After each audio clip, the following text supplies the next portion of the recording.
Good evening, everybody, and good morning to some of you. My name is Ralph. I'm an alcoholic, and I'm relatively new to this group.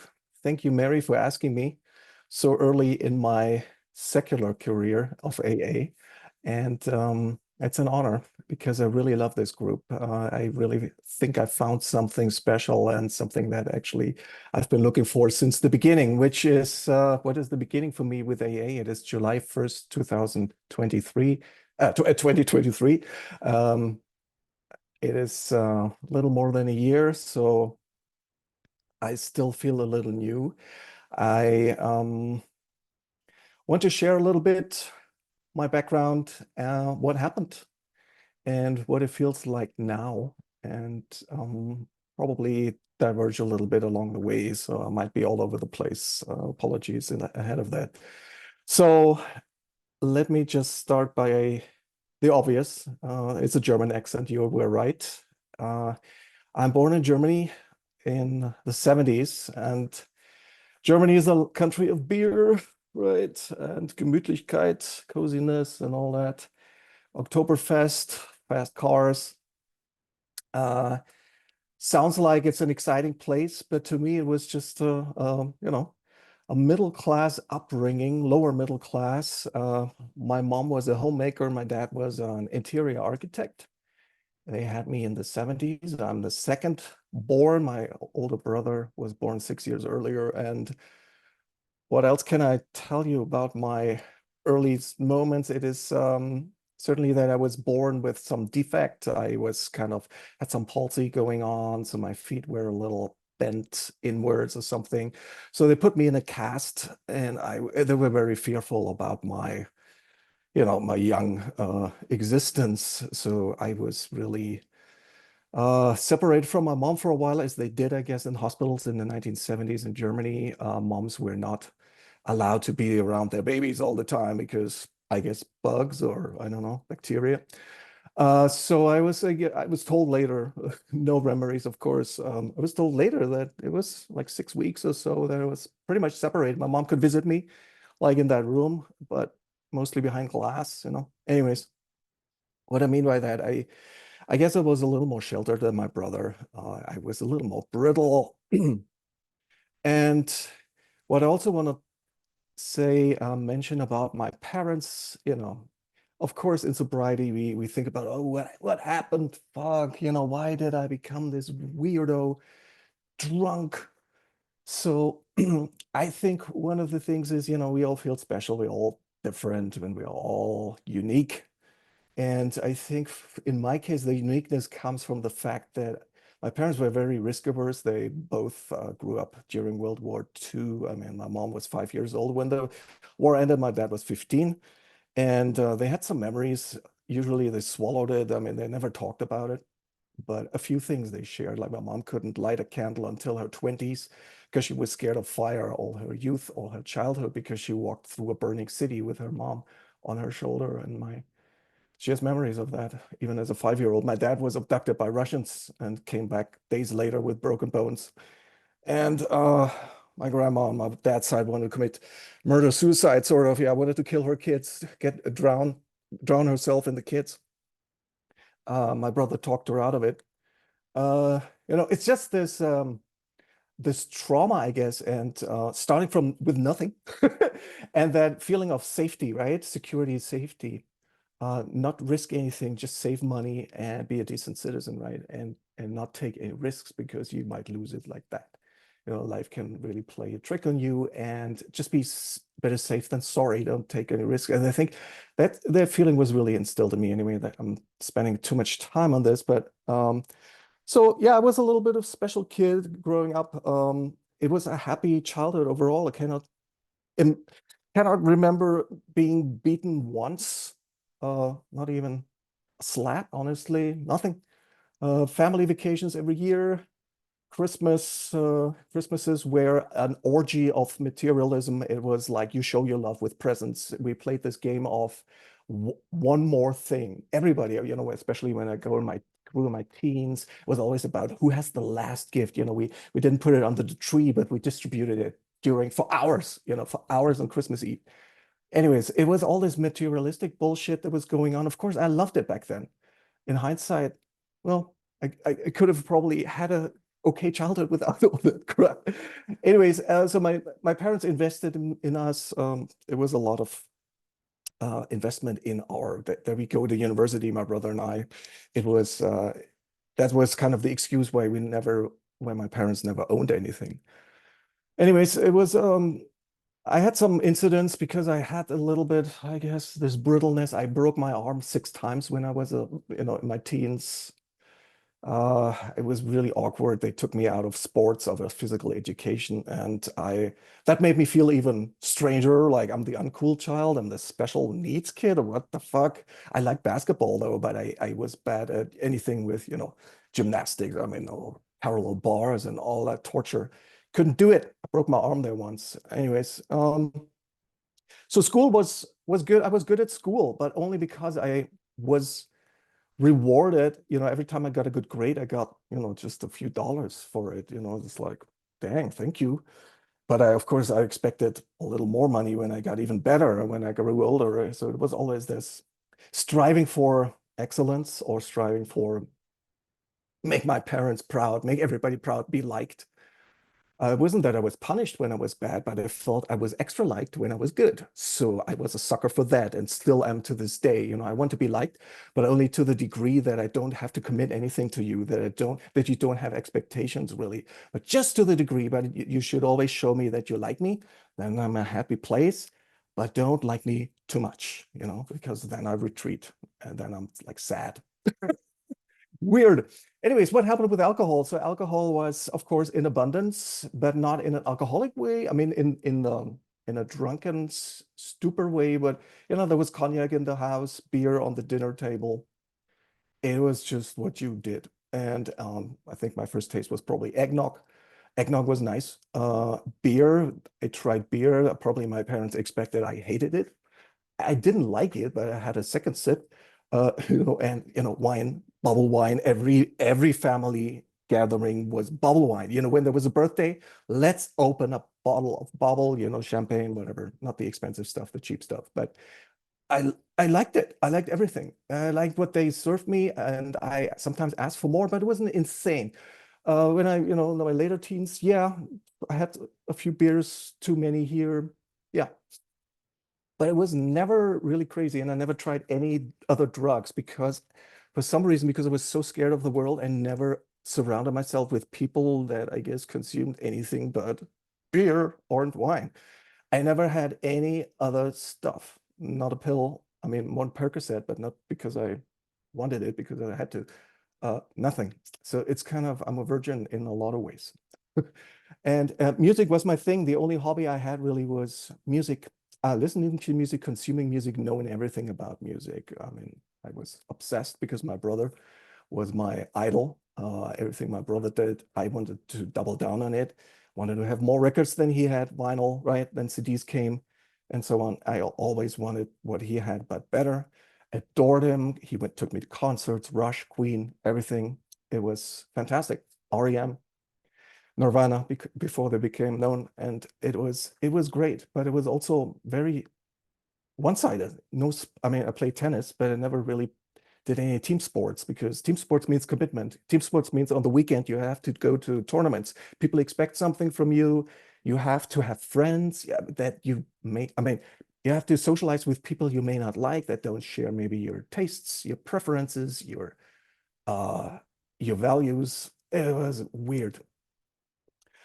So I went to university, studied computer science. My brother studied too because I had to do it too then, of course, right? Still lived at home. I'm doing time-wise, okay. Uh, so nothing extraordinary happened.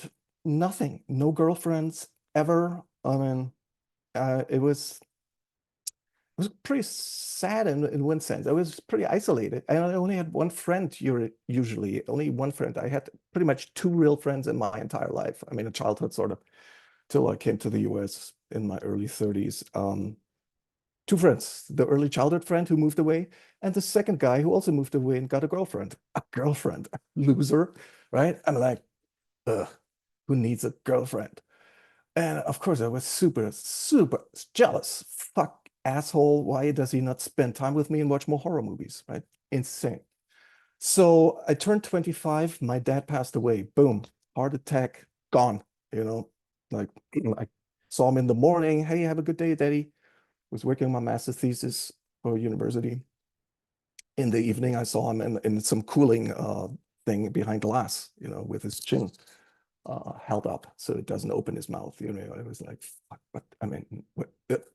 I thought I'm still a child. How can he leave me? I mean, what is he? How dare they? I mean, how dare God or whoever? What the fuck? Me? Why me? Why us? And now, my brother was gone, moved out already. I was still living with my mom. Okay, but what is this now? I live with my mom.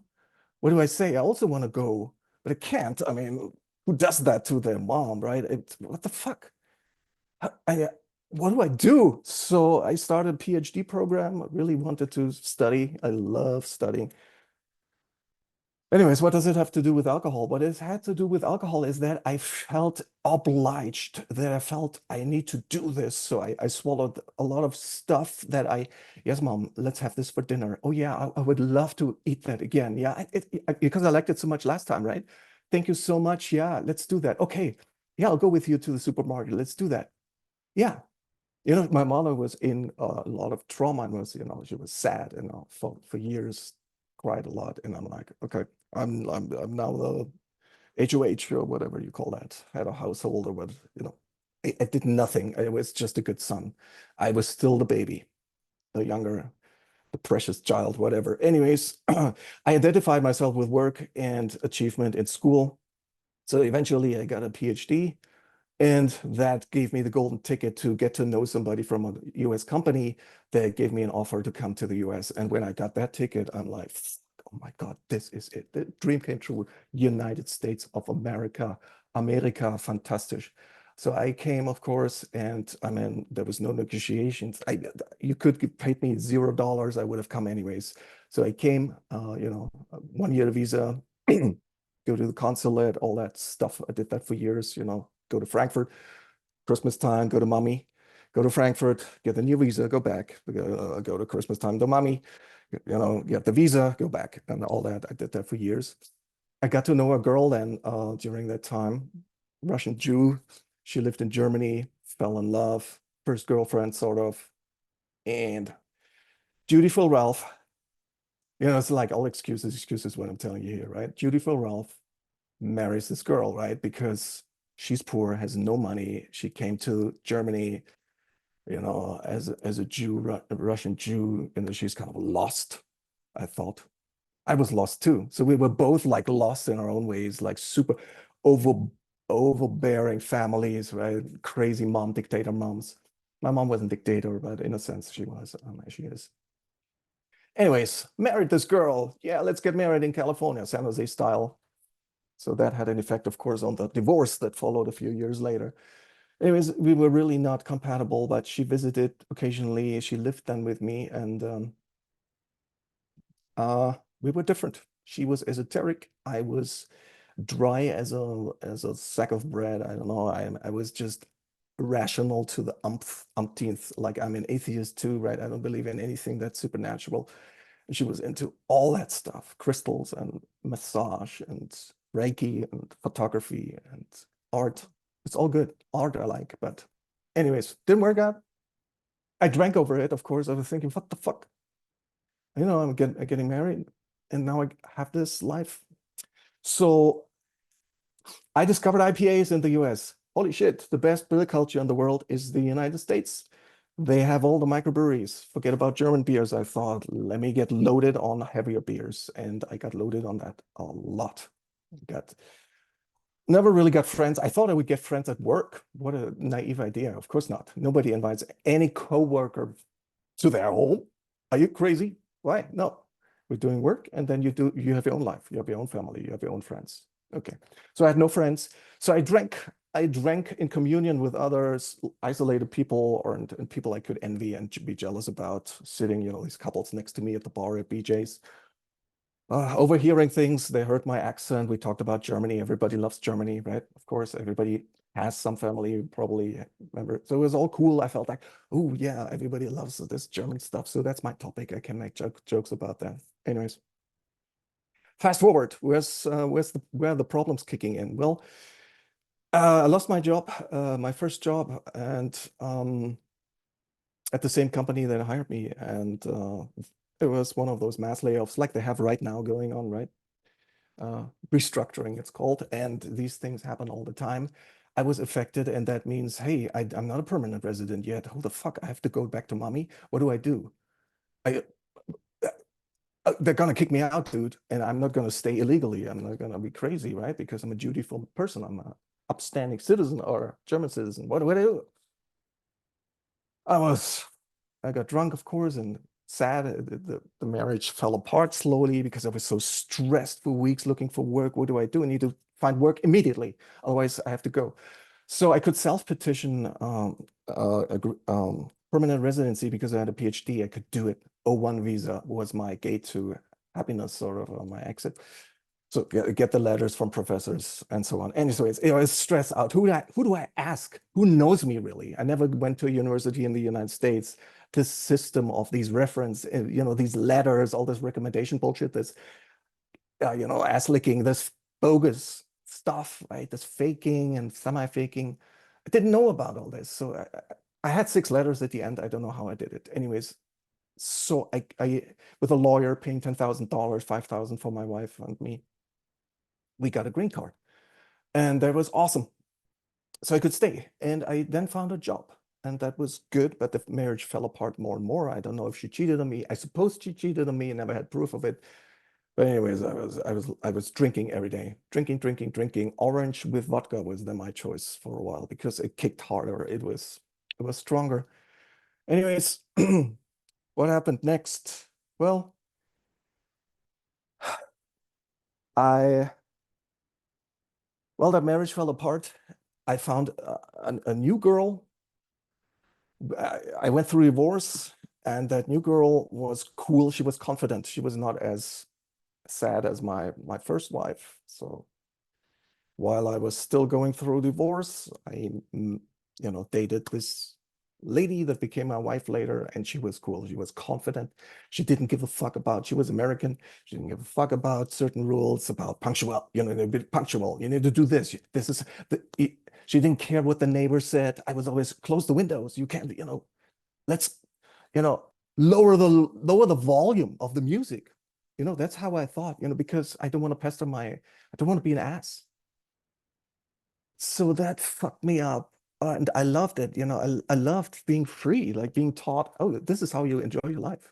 Don't give a fuck about the neighbors are the neighbors. They live their life. We live our life. And I'm like, holy shit, that's a good insight. It came to me in my 30s. Yeah. Anyways, where am I going here? Well, I lost my job. So a divorce happened. We dragged it out for years. First wife moved back to Germany. German lawyer with US law. Anyways, it was complete mess. It fucked me up. I drank because I wanted to get rid of that, wanted to be with a new girl, second girlfriend pretty much in my life, right? Weird. And I married my second girlfriend, sort of. She became my wife.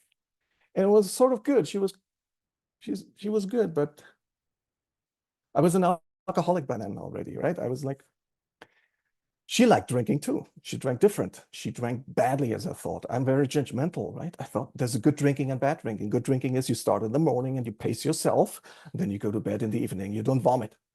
You don't have to be like carried into a car. You don't vomit into a car. You don't go barefoot home. You don't scream at night like crazy. You don't do that. Other people do that. I was married to one of those. So I'm like, what the fuck? Why can't Am I the only normal person, the normal drunk? I didn't consider myself an alcoholic, of course, because I'm not a blackouter, right? Of course, I blacked out too. I had some memory losses too, but not every weekend and not every day. Anyways, um, wanted to keep it funny, so it's not funny yet. Um, so work became more and more of a problem. I became older and older. I'm the oldest now, I guess. I'm turning 53 soon in a few weeks. And being in IT, a programmer, isn't that a great a thing when you're an alcoholic and have to be at morning meetings and stand up and tell them what you did yesterday, what you're planning to do today, when you feel like, I just fought with my wife all night.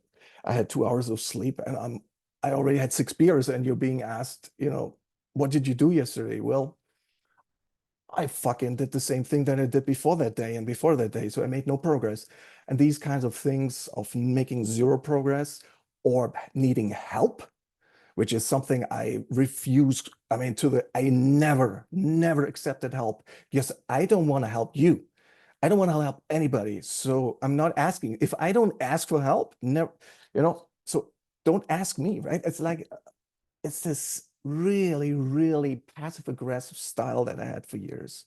Never ask me for help because I'm leaving you alone too, right? It's the same with friendships. It's just I'm okay. I'm not going to invite you, and it's okay if you don't invite me. It's anyways. Uh, well, uh, what happened? Things got a little bad when I got to know how the people actually drink, like the attached family, the new family. There was an extended family. I want to say my family is so small. There was never a younger person than me at any family things. Nobody had any kids, or if they had a kid, that kid was much older than I was. So my cousin, I don't know, they're almost dead now. I mean, it's like, what? So I always was curious about what all the people talk about. So when I was with my peers at school or university, I'm like, you fuckers have, I mean, I'm not interested in kids shit. I'm interested in what the adults talk about, even though it was also very negative and weird. But I was more curious about how life works. But you couldn't really learn something from those people either. Anyways, so I fled into music, fled into isolation and drinking. And well, how did it end? How did I get to AA eventually? Well, I lost my job several times. It was mostly startups. And I thought, wow, this is awesome. Maybe this is the startup where I maybe actually get some money because this company will be bought. It never ended that way. I always was let go earlier. Interviewing is horrible. I lost my job a few weeks ago again, but this time it was not my performance. The entire company folded. So I'm in the same boat again, but this time I feel a little more optimistic, even though the market is shitty.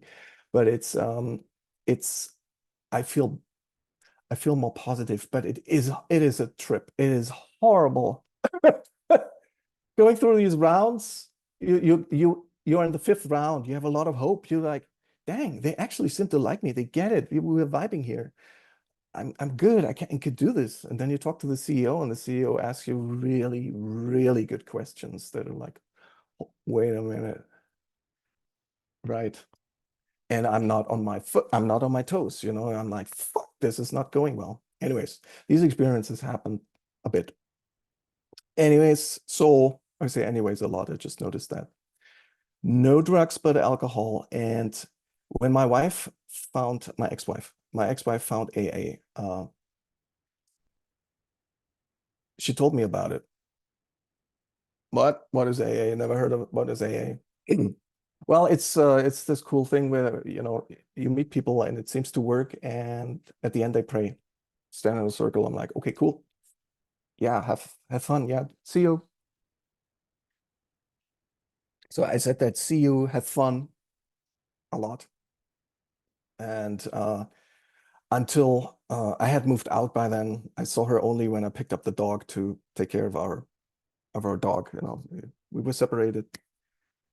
Whenever I saw her, she looked better. Like, we're not gonna work out anymore ever. We're divorcing, but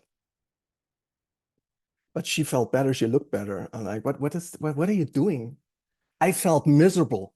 I drank even more. I was in fucking isolation, splendid isolation. My fridge was full with beers.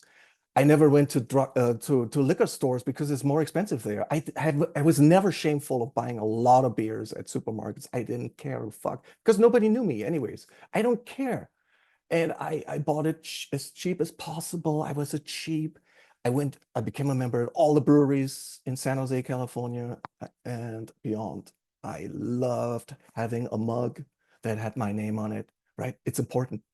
It gives you a sense of belonging, right? A sense of importance, right? And that bullshit. I mean, this fake. So I thought beer is a hobby. Beer is something for taste. I did it for taste until I started looking in the mirror and I saw all these veins here on my cheeks. So like my nose looks weird. I have, gastric, I mean, this, I don't know how to call that, this reflux a lot. Like, what the fuck is going on? I'm getting old. Well, it's maybe also the beer. Maybe it's the alcohol too. It's not only the age. And I hated myself. I was not dating material. I tried to date. Nothing worked out. I'm like, I'm a goner, right? 1.5 years without a job, living by myself, paying the rent, splitting rent and mortgage. What the fuck? No income, nothing. I'm fucked. I'm like, it's all, it's Cadillac problems for some people because they're homeless. I wasn't homeless yet, but I knew this is not gonna get, this is not gonna end well. So I need to discover something. And I was not into self-help books. I threw self-help. Self-help is all money machines, all a scam. It's all people to buy their books. It's not, it's just common sense. Common sense? Yeah, I had no common sense. And maybe I should have looked at some self-help books. Anyways, AA came along the way in the form of my ex-wife saying she goes to AA meetings. You should check it out. You're an alcoholic too. You shouldn't. Yeah, I know I'm an alcoholic. Sure, I'm an alcoholic. It's okay. I love my beer, love the friendship. I like trivia nights on Thursdays at the brewery. That gave me a sense of belonging. That's the only thing that kept me going, right? Let's wait for Thursday so I can see some people that remember my name. So what happened on that one Thursday on June 30th, I was fucking miserable, picked up the dog again, and my ex-wife, she's like, "Oh, did you go to AA? You told me you went to AA. How was it?" I'm like, I never told anybody I didn't go to AA. But no, I didn't go. You told me you went to AA. No, I didn't. I had I I remembered so many times that she told me, I told you so. And then I started to believe actually that she wasn't lying. She wasn't like, actually, my memory loss was so bad. I forgot pretty much what I did yesterday. I had no idea where I went yesterday, what I drank, I talked to recruiters sometime. They gave up on me pretty much. This guy is probably not job material anymore. Fuck this guy. I'm not going to call him again. So I went to a meeting, June 30th. 2023, and it was good. It was a box. I call it a box. It had no windows. It was dilapidated beige. Two posters. The 24 amendments. No, the 24. Um, commandments on the wall. 12 by 12. What is this? God, him, her, what? Okay, whatever. I didn't care. I just sat down, shut up, and after the meeting, somebody told me, "Hey, are you new?" "Yeah, I'm new." "Yeah, what's your name?" Blah blah. "Do you have a sponsor?" Well, what is a sponsor?" "Okay, no, I don't have a sponsor." "Would you? Can I be your sponsor?" I didn't know. I didn't know if I can get out of this room without saying yes. So yeah, everybody was nice. Holy shit! Yeah, okay, yeah, yeah, okay, cool. Yeah, give me a number. Yeah, let's do this. Got the book. He bought me the book because I didn't have cash on me, And yeah, okay, let's do this. So I had a sponsor who was half my age, cool dude, but holy shit, he had the higher power. Like I've never, I've never heard of that before. But oh my god, literally, oh my god, I faked it till I made it. I didn't make it really. I made it to fifth step with him. I liked him a lot, had a lot of respect, and I felt like if I dump this guy, I'm breaking my neck. Who as desperate as me kind of ruins his own program. But then I got the courage that I heard other people have a new sponsor. So it's not a lifetime thing. Okay, that's good. I like that. So, okay, maybe I explained it to him over half an hour, I explained it to him. He pretty much never talked to me again after that. And I understand, but I really, really, really was very nice and explained that at a higher power. No. So I got a new sponsor. He didn't want to be called sponsor, I want to be called a friend, and I respected that a lot. Atheist guy, and I still occasionally talk to him. I'm very resistant to connecting with anybody. He called me today, and awesome, awesome dude. And he we didn't really do steps. I think he offered, but I sort of put the brakes. I mean, I stepped on the brakes. I'm like, yeah, we want to go slow. Anyways, I went to a meeting where I heard somebody saying, I don't have a higher power. It was somebody else saying, I don't have a higher power. I thought somebody just shot me. I mean, what did they, did you, did he just say that? Because I don't trust my hearing sometimes. He said, I don't have a higher power. This is my guy. This is, let me figure this guy out. And this guy told me about this meeting. Eventually, we talked a bit, and dang, I'm so grateful. Then I found that there is a secular world. I typed in secular at, aasanjose.org or com, I don't know. You find 5 meetings or 3 meetings. Most of them are not really close by, and that one of them is not really secular. It's everything but yeah, secular is hard to find if you're as stupid as I am by just Googling things. It's you find agnostica, but that's all old content and you think maybe it's disappeared, maybe it doesn't exist anymore. Anyways, I'm so grateful that I found people here that I can relate to, listen to their stories, and find not only similarities, but also some empathy that I haven't really felt from other people in the same way, especially when they learn that I'm not doing exactly what they do. I currently don't have a sponsor. Oh, you don't have a sponsor. Oh, oh, you should come to this meeting now. Hell no. No, that's exactly the meeting I should not go to because it will drive me even crazy and drive me out of this. I don't want to go out of this. Occasionally go to traditional meetings. Some are cute, some are nice, some are for young people. I'm an old person, but they accept me there. There's some few people that have as many wrinkles as I have, and it's even a few more, and it's okay. And I love these people, and they're a little more rethinking-ish sometimes. But I I definitely need to broaden my secular base in AA, and dang, I feel so much better now in general. And even though I don't have a job, but yeah, that's the only thing that's really on my mind right now. Um, wish I had something fun to say. Well, I want to share one thing. I'm an atheist, but I learned something a few weeks ago, actually a few months ago, that blew my mind even more. I'm sharing it here because I think you are free thinkers, and there is no free will either. Not only is there not God, but there's no free will. Robert Sapolsky, a Stanford professor, wrote a really good book called Determined, and that really is as eye-opening as the word I don't have a higher power, and it's okay. That notion of that there is no free will, that it's an illusion by the mind, by the synapses, and so on. Yeah, it goes really deep for me. It keeps me thinking pretty much every day about this topic, and it's has a lot of consequences for society. It's like we're not burning witches anymore. We're not torturing people in public anymore. In the same way, maybe the judicial systems should work different about, you know. So nobody earns anything. Nobody has any. Nobody deserves better. Nobody deserves worse. It doesn't matter. That really blew my mind. Anyways, it's a little off topic and I shouldn't do that. But yeah, I haven't drunk for 13 and a half months. And that's thanks to you, especially to the people here in the room that really give me a lot of hope that I will stay around for quite a while, I hope.